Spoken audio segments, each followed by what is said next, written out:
Hello everyone, welcome to Magic Domain. In this video, I'll give solution of questions that are asked in NTS CSIR UC NET Mathematical Science December 2019 Part C from the topic Complex Analysis. So let's start. As two questions from the Part C are solved in our previous video, now we will solve remaining two questions. So first question is, so what is the question? Let U be an open subset of C. Let U be an open subset of C and F such that U to C be an analytic function, then which of the following are true? आपको एक function दिया हुआ है open subset of C to C जो कि analytic है, तो आपको बताना है इनमें से कौन सी बातें ट्रू होंगी. फर्स्ट है कि f is 1 1, then f of u is open in C. Second is f is onto, then u is equal to C. Third is if f is onto then f is 1 1 and D option is f of u is closed in C, then f of u is connected. है ना, ये दिसंबर 2019 का सबसे अच्छा question है complex analysis से, क्योंकि ये more than one option correct होते हैं पार्ट सी में. एक एक ऑप्शन एक एक क्वेश्चन होता है, तो आपके पास 4 क्वेश्चन है, आपको उसको सॉल्व करने हैं. तो आइए देखते हैं एक एक क्वेश्चन में एक एक कॉन्सेप्ट देखेंगे, अकॉर्डिंगली हम लोग सॉल्व करेंगे ना. तो कॉन्सेप्ट अच्छे से देखिएगा, बहुत ही अच्छे कॉन्सेप्ट इसमें यूज हुए हैं. सबसे पहले आइए हम देखते हैं कि फर्स्ट ऑप्शन क्या है. f इज़ 1 1 क्या इम्प्लाई करेगा f of u is open in C. तो ये डायरेक्ट थ्योरम बेस्ड क्वेश्चन है. तो आइए बता देते हैं थ्योरम क्या है. तो थ्योरम आपका क्या है, f of z be analytic and 1 1 ना on an open set C, then inverse image g of w f is equal to f inverse w is analytic on D. देखिए इसको समझ लीजिए ध्यान से. आपको क्या दिया हुआ है, आपको दिया हुआ एक function f such that d to C. D क्या है आपका, ओपन सेट है, यहाँ से आए. और ये क्या दिया हुआ है, 1 1 एंड एनालिटिक. इतनी बात क्लियर है. तो 1 1 अगर f d to C is 1 1 and analytic, then inverse map is also analytic on f of d. इसका मतलब क्या होगा, पहले यहाँ से देखिए क्या क्या बातें आप एक्सट्रैक्ट कर पा रहे हो. पहली बात क्या होगा कि f जो d से आपका, यहाँ से मैं कर दूँ इसका रेंज, f ऑफ d जो होगा ये 1 1 तो था ही, अब ये क्या हो जाएगा, ऑन टू भी हो जाएगा, साथ साथ एनालिटिक तो दिया ही हुआ था. इतनी बात क्लियर है. फिर देखिए रिजल्ट क्या है, then inverse map is also analytic. तो इसका जो इनवर्स मैप होगा f inverse f of d to d वो भी 1 1 होगा एंड ऑन टू होगा और एनालिटिक होगा, क्योंकि थ्योरम ने बोला है कि इनवर्स मैप वो भी एनालिटिक होगा. अब आ जाओ अपने क्वेश्चन पे. बस डोमेन D की जगह आपको क्या दिया हुआ है, U दिया हुआ है. दैट इज D की जगह U रिप्लेस कर दिए, that is f inverse f of u to u वो क्या होगा, 1 1 हो गया, ऑन टू हो गया एंड एनालिटिक हो गया. एनालिटिक है तो कंटिन्यूअस तो है ही. इतनी बात क्लियर है. अब कंटिन्यूअस की आपको प्रॉपर्टी पता होना चाहिए. कंटिन्यूअस फंक्शन क्या करता है, कंटिन्यूअस कोई फंक्शन तभी होता है जब inverse image of open set is open हो. तो यहाँ से इम्प्लाई करेगा, ये कंटिन्यूअस की आप प्रॉपर्टी यहाँ अप्लाई कर लो कि अगर ये कंटिन्यूअस फंक्शन है तो inverse image that is f inverse का इनवर्स इमेज ऑफ u का इनवर्स इमेज ले रहा हूँ मैं, inverse image of open set is open, क्योंकि आपको पता है ये क्या है, ओपन सेट है. तो इनवर्स इमेज ऑफ u क्या होगा, इतनी बात क्लियर. देखो यहाँ से आपका काम हो चुका है. दैट इज आप कहाँ पे आ गए हो, f इनवर्स का इनवर्स इमेज क्या होगा, f होगा, f of u is open. Clear है बात. देखो यहाँ से इजी काम है, कंटिन्यूअस फंक्शन की प्रॉपर्टी यूज हुआ है और ये थ्योरम ना इजी थ्योरम है कि अगर कोई फंक्शन एनालिटिक है और 1 1 है किसी ओपन सेट पे, तो जो इसका इनवर्स इमेज होगा वो भी एनालिटिक होगा. अगर इनवर्स इमेज एनालिटिक हुआ तो कंटिन्यूअस भी होगा, कंटिन्यूअस हुआ तो ओपन सेट का प्री इमेज कहाँ जाएगा, ओपन सेट पे जाएगा. क्लियर है. Therefore option A will B correct option for this question. ठीक है, समझ में आया, कोई दिक्कत है. चलिए आइए नेक्स्ट ऑप्शन चेक करते हैं आपको. तो नेक्स्ट ऑप्शन क्या है आपका, आप फर्स्ट ऑप्शन चेक कर चुके हो, करेक्ट है. उनको चेक करना है क्या बी ऑप्शन करेक्ट है कि नहीं, कि f अगर ऑन टू है देन डोमेन क्या पूरा कॉम्प्लेक्स प्लेन होगा. If f is onto then u equal to C. तो इसके लिए भी आपको एक थ्योरम पता होना चाहिए। देखिए वो थ्योरम क्या है। So theorem is Picard's great theorem. Picard's के 2-3 थ्योरम है, आप देख लीजिएगा, बहुत ही इंपॉर्टेंट है। पिकार्ड लिटिल थ्योरम, इससे CSIR क्वेश्चन कंसेक्यूटिव ईयर्स में पूछे हैं। यहाँ पे पिकार्ड्स ग्रेट थ्योरम हम लोग यूज़ करेंगे। तो देखिए थ्योरम क्या है। Suppose that F is analytic in B of Z0 R, that is open ball centred at Z0 and radius R। ये हमने ओपन बॉल लिया है, ठीक है। B यहाँ डिनोट कर ओपन बॉल को, हम पूरे इस वीडियो में B ऑफ ZR को open ball centre at Z0 समझेंगे, ठीक है। तो ये open ball minus Z0, that is ये डिलीटेड ओपन बॉल है, that is deleted neighbourhood at Z0 है।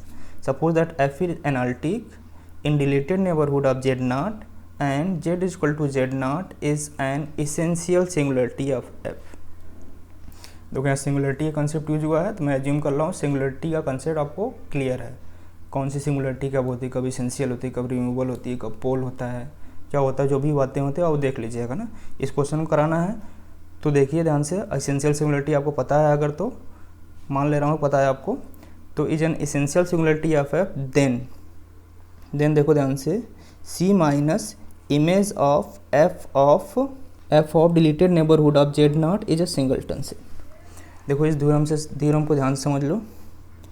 F आपका जो है कहाँ से है, B of Z0 R deleted neighbourhood of Z0 to C। अगर ये फंक्शन क्या है, एनालिटिक है, एंड Z0 क्या है, is an essential singularity of F। Then क्या बोला है, देखो ध्यान से, ये क्या है, इमेज है ना।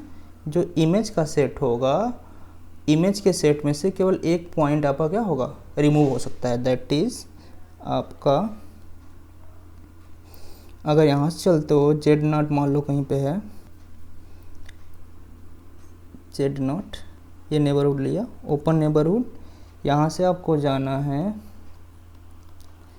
यूबी प्लेन में, तो ये क्या करेगा, पूरे प्लेन को कवर करेगा, बस ऐसे एक पॉइंट छूट सकता है मैक्सिमम। देखो ध्यान से क्या बोला है कि अगर आपका फंक्शन F क्या है, एनालिटिक है, एंड Z0 क्या है, इसेंशियल सिंगुलरिटी है F की, तो इस डिलीटेड Z0 के डिलीटेड नेबरहुड में का जो इमेज होगा पूरा कॉम्प्लेक्स प्लेन होगा एक पॉइंट छोड़ के, मान लो कोई पॉइंट ω0 छोड़ सकता है। इतनी बात क्लियर है। तो देखो इस क्वेश्चन के लिए हम क्या कर रहे हैं, सेकेंड ऑप्शन के लिए हम एक फंक्शन आपको डिफाइन कर रहे हैं, F 0 to 1 ले लेते हैं, माइनस डिलीटेड नेबरहुड एट 0 ले लिया, टू C सच दैट मैंने फंक्शन क्या लिया है, F of Z equal to e⁻1 upon Z। देखो ये फंक्शन क्या है, Z इक्वल टू 0 पे इसेंशियल सिंगुलरिटी रखता है, ठीक है। सिंगुलरिटी आपको पता है, एक्सपेंड करके देख लीजिए, इसेंशियल सिंगुलरिटी है। तो इसेंशियल सिंगुलरिटी है, दैट इज जो इस फंक्शन का इमेज होगा वो क्या होगा, पूरा कॉम्प्लेक्स प्लेन होगा, यहाँ से एक पॉइंट छूटेगा, वो कौन सा पॉइंट छूटेगा, 0। देखो कैसे फंक्शन कंस्ट्रक्ट हुआ है वो देख लो ध्यान से। हमने क्या लिया, ये थ्योरम यूज किया, हमने एक फंक्शन लिया ई, जिस 0 पे जहाँ पे उसकी इसेंशियल सिंगुलरिटी थी, दैट इज उसका इमेज जो होगा इस डिलीटेड ओपन बॉल का, वो क्या होगा, पूरा कॉम्प्लेक्स होगा, उसमें से एक पॉइंट छूटेगा, कौन सा पॉइंट छूटेगा, 0 छूटेगा। दैट इज आपका जो इमेज होगा वो पूरा कॉम्प्लेक्स प्लेन होगा, बस ये 0 छूट जा रहा है। जो इमेज आएगा F ऑफ 0 1,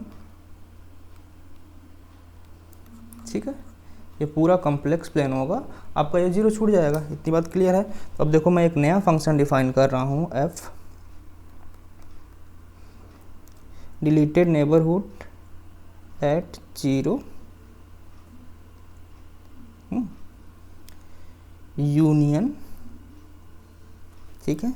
मान लो एक ओपन बॉल ले लिया 10 पे 1 रेडियस का, to C such that function देखो क्या डिफाइन है, F of Z equal to e⁻1 upon Z when Z belongs to deleted neighborhood at 0 and 0 when Z belongs to neighborhood at 10। ना, open ball type का। देखो आपका ये function तो पूरा कॉम्प्लेक्स प्लेन कवर कर रहा था, पर जीरो छूट जा रहा था। जीरो के लिए आपका मैंने इस बॉल में फंक्शन को डिफाइन कर दिया, देयरफॉर ये फंक्शन एनालिटिक भी है एंड ऑनटू भी है। बट देखिए क्या इसका डोमेन पूरा, आपका डोमेन यही है ना, यही डोमेन आपको लेना है। ये ओपन है यू, क्या ये डोमेन पूरा सी है? बट जो को डोमेन देखो ध्यान से, वो सी के इक्वल नहीं है। तो देखिए समझ आया क्लियर? इसमें पिकार्ड ग्रेस थ्योरम का बहुत अच्छे से यूज हुआ है। कुछ नहीं करना, पिकार्ड ग्रेस थ्योरम का यूज़ करो, सेकंड ऑप्शन इजीली हो जाएगा। दैट इज़ क्या यू इक्वल टू सी था, हमने फंक्शन ऑन2 लिया, फंक्शन तो मेरा ऑन2 था, but U equal to C नहीं है, so option B will be the wrong answer. Now moving towards option C, if F is onto then F is 1 1। ये तो इसको यहीं पे कर सकते हैं, आप लोग कर सकते हैं ना, कर दो यहीं पे। ये ऑप्शन के लिए आप फंक्शन ले लो, एफ यू की जगह हमने सी ले लिया, such that F of Z is equal to sine Z. देखो ध्यान से, ये ऑन2 है बट नॉट 1 1। क्लियर है? आपका मैंने एक फंक्शन लिया जो कि ऑन2 है, तो क्या एफ 1 1 है? नहीं, देयरफॉर ऑप्शन सी भी रॉन्ग है। वजह क्या? Option D, if F of U is closed in C then F of U is connected. आप इस ऑप्शन को ट्राई करो, आपने मैंने इतनी एनालिसिस आपको बता दी है, अब इस ऑप्शन को अपने से ट्राई करो, वीडियो को पॉज करके, फिर देखो आपसे हो रहा है कि नहीं, या फिर जो सोल्यूशन दिया गया है उससे मैच कराओ, या कुछ और नया एक्स्ट्रा फाइंड कर रहे हो तो कमेंट कर सकते हो। चलिए आइए लास्ट ऑप्शन आपको करा देता हूँ। तो लास्ट ऑप्शन क्या है आपका? हम लोग क्या देख चुके हैं कि फर्स्ट ऑप्शन करेक्ट है, सेकेंड रॉन्ग है, सी भी रॉन्ग है। हमको चेक करना है क्या ऑप्शन डी करेक्ट है या इनकरेक्ट है। तो if F of U is closed in C then F of U is connected. तो आइए देखते हैं, आपको मैं एक फंक्शन कंस्ट्रक्ट कर रहा हूँ, F such that open ball 0 of radius 1 union open ball at 5 radius 1 to C such that, देखिए ध्यान से, आपका मैंने एस सेड यू ओपन ये लिया है ना, एक सच दैट आपका जो फंक्शन मैंने डिफाइन किया, F of Z is equal to 1 when Z belongs to open ball 0 to 1 and 2 ले लीजिए ना, कब? जब Z belongs to ball 5 to 1। इतनी बात क्लियर है? देखो तो आपका एफ ऑफ यू क्या हो गया? F of U is equal to, F analytic है ना, इतना तो क्लियर है। देखिए अपने डोमेन में ये एनालिटिक है, ठीक। F of U is equal to 1 2 which is closed in C. इतनी बात क्लियर है? एफ ऑफ यू तो क्लोज्ड है, बट क्या एफ ऑफ यू कनेक्टेड है? बट ये तो क्लियर है ना, F of U is equal to 1 2 is not connected. ठीक, क्लियर है बात? देयरफॉर हमने एक फंक्शन कंस्ट्रक्ट किया जहाँ पे एफ ऑफ यू क्लोज था but F of U connected नहीं है, देयरफॉर ऑप्शन डी भी क्या है? रॉन्ग ऑप्शन है। बहुत ही अच्छा क्वेश्चन था, इसमें आपको सोचना था, ये आपकी थिंकिंग डेवलप कर रही थी कि आप कितना सोच पा रहे हो ना। दिसंबर 2019 का ये सबसे अच्छा क्वेश्चन था कॉम्प्लेक्स एनालिसिस से। चलिए आइए देखते हैं सेकंड क्वेश्चन। सेकंड क्वेश्चन तो बहुत ही ईजी है, इसको तो सभी लोगों को करना चाहिए। तो आइए देखते हैं क्या है सेकंड क्वेश्चन। देखिए क्या दिया गया है, consider the power series F of Z equal to N running from 0 to infinity -1 to the power n z to the power 2n + 1 upon 2n factorial ना। आपको एक पावर सीरीज दिया हुआ है, तो which of the following are true, इसमें बताना कौन सी बात ट्रू होगी। पहला दिया radius of convergence of F of Z is infinite. Second, the set F of X belongs to real is bounded. The set F X such that X in open -1 to 1 is bounded. F of Z has infinitely many zero. तो देखिए पहले ये आपको power series देख के आपको power series के फॉर्मूले आपको याद होने चाहिए, like sine Z, cos Z, E to the power Z, sine hyperbolic Z, cos hyperbolic Z ना, इन सब का एक्सपेंशन आपको पता होना चाहिए। तो देखिए ये किसका एक्सपेंशन है, आपको कुछ दिख रहा है? इसमें मैं आपको दो फार्मूले दिखाता हूँ, आप ट्राई करो कि किसका एक्सपेंशन है। तो देखिए आपके पास पहला फार्मूला क्या है, sine Z, second cos Z. तो देखो साइन जेड का क्या है आपका expansion, N running from 0 to infinity -1 to the power Z to the power 2n+1 upon 2n+1 का फैक्टोरियल। एंड कॉस जेड का फॉर्मूला क्या है, कॉस जेड का एक्सपेंशन क्या है, N running from 0 to infinity -1 to the power N Z to the power 2n upon 2n factorial. तो अब इसको देखो ध्यान से और इन दोनों फार्मूले को देखो ये साइन जेड का एक्सपेंशन है या कॉस जेड का एक्सपेंशन है। चलो अगर Z to the power 2n से स्टार्ट करते हो, अगर ये साइन जेड का एक्सपेंशन लेते हो तो आपको डिनोमिनेटर में क्या होना पड़ेगा 2n+1, जो कि आपके पास नहीं है। अगर हाँ Z to the power 2n upon 2n factorial है तो यहाँ से आपको हिंट होगा कॉस जेड हो सकता है। तो आइए देखते हैं आपको एफ ऑफ जेड क्या दिया हुआ है, summation n running from 0 to infinity -1 to the power n Z to the power 2n+1 upon में 2n फैक्टोरियल। समेसन n पे रन कर रहा है, देयरफॉर हम एक जेड को बाहर कर सकते हैं, तो जेड एक बाहर कर दिया, हमारे पास क्या बचे n running from 0 to infinity -1 to the power n Z to the power 2n upon 2n factorial. ये आपको दिखने लग गया हो किसका एक्सपेंशन है, ये कॉस जेड का एक्सपेंशन है क्या। देखो देयरफॉर जो आपको फंक्शन दिया गया था Z into cos of Z दिया गया, क्लियर है। बहुत ही इजी क्वेश्चन था, 4.75 मार्क्स आपके फ्री के हैं। F of Z equal to आपको क्या दिया हुआ है, Z into cos of Z. दोनों आपको पता है ये दोनों फंक्शन क्या है, इंटायर है, ये भी इंटायर फंक्शन है। देयरफॉर फाइनली जो एफ है वो क्या है, is an entire function, clear है। और किसी भी इंटायर फंक्शन का जो रेडियस ऑफ कन्वर्जेंस होगा, रेडियस ऑफ कन्वर्जेंस क्या होता है, वो इनफाइनाइट होता है।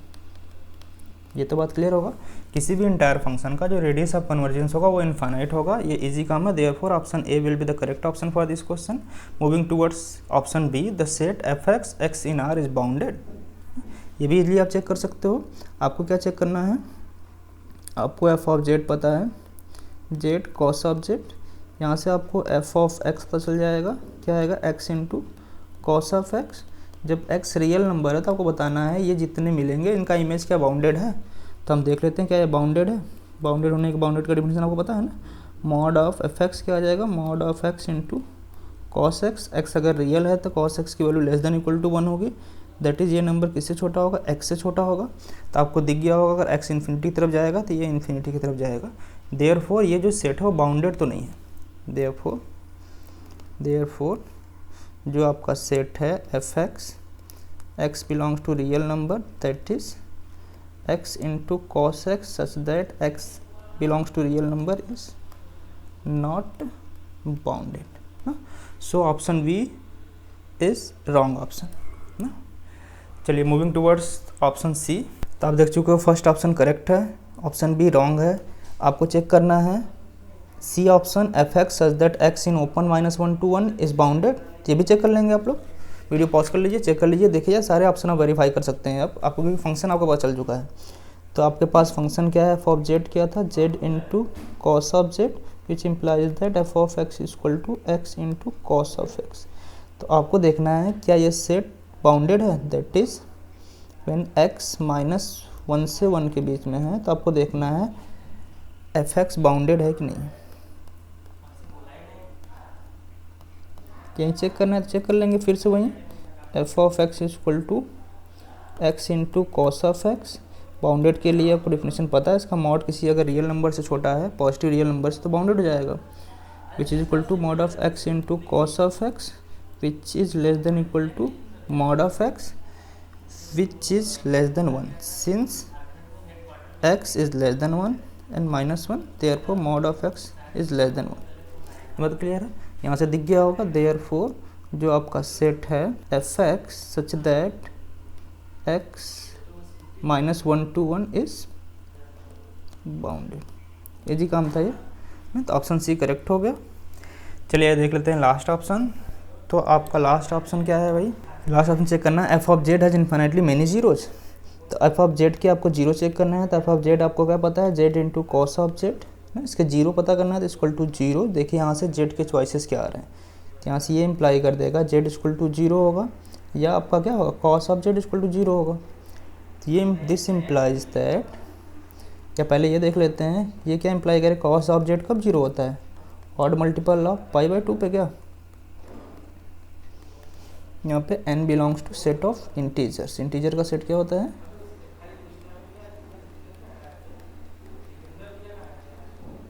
ठीक है, यही है। तो आपको दिख रहा होगा जो आपका सेट ऑफ 0 आ गया वो कितने आ गए? z इक्वल टू क्या आया? 0 आया and odd multiple of pi by 2, odd multiple of pi by 2। ठीक, जहाँ पे n belongs to integer and integer का सेट क्या है आपका?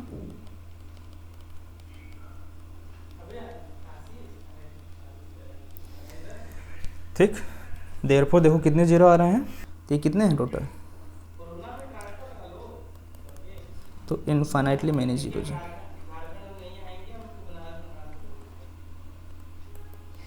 क्लियर है? ये भी इजी काम था, जीरो वेरीफाई करना था कि एफ ऑफ जेड के पास कितने जीरोज हैं।